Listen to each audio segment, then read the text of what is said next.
Fabienne Boto, mon activité s'appelle la Souris Active et je propose du soutien commercial et administratif pour les professionnels. J'ai intégré la coopérative en 2017 et j'ai fait le choix de rester au sein de la coopérative. Donc je suis entrepreneur salarié associé depuis 2019. Il y a une notion de liberté qui est assez fondamentale. Parce que mon activité antérieure, elle était déjà sous ce sceau-là, puisque j'étais co-gérante pendant 30 ans de 2 entreprises. Au moment d'effectuer ma reconversion professionnelle, c'était important pour moi de garder cette notion d'indépendance qui passait par moi, qui donnait, en tout cas pour moi, cette possibilité de liberté.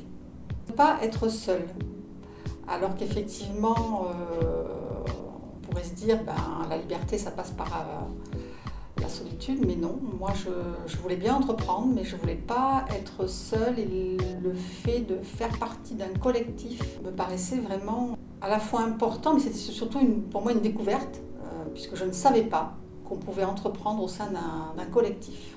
Le fait aussi de pouvoir être accompagné dans on va dire l'aspect juridique et comptable, c'était important pour moi parce que je savais que en étant indépendante, ce sont des notions qui sont complexes et je ne voulais pas m'y frotter toute seule.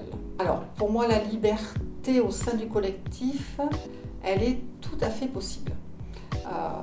Parce que être au sein de la coopérative, c'est d'abord être un entrepreneur, donc gérer son activité, chercher à la développer, ça c'est l'objectif de n'importe quel entrepreneur, pour obtenir tout simplement un revenu de vie.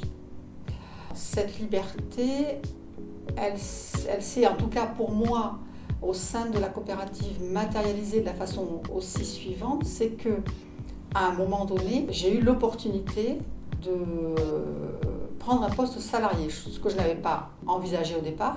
Jamais été vraiment salarié moi-même, en tout cas pas très longtemps. Mais justement, sur proposition de la coopérative, j'ai eu connaissance de l'ouverture d'un poste qui était sur mon cœur d'activité, sur une structure qui faisait partie du champ de l'ESS et où tout était à faire. Donc vraiment, il y avait un côté défrichage qui m'intéressait beaucoup. Donc j'ai accepté ce poste salarié et ça n'a pas posé de problème pour la coopérative. C'était ça qui était important pour moi, c'était qu'on me dise, oui, tu peux tout à fait construire ton modèle économique avec un temps de salariat et un temps d'entrepreneuriat.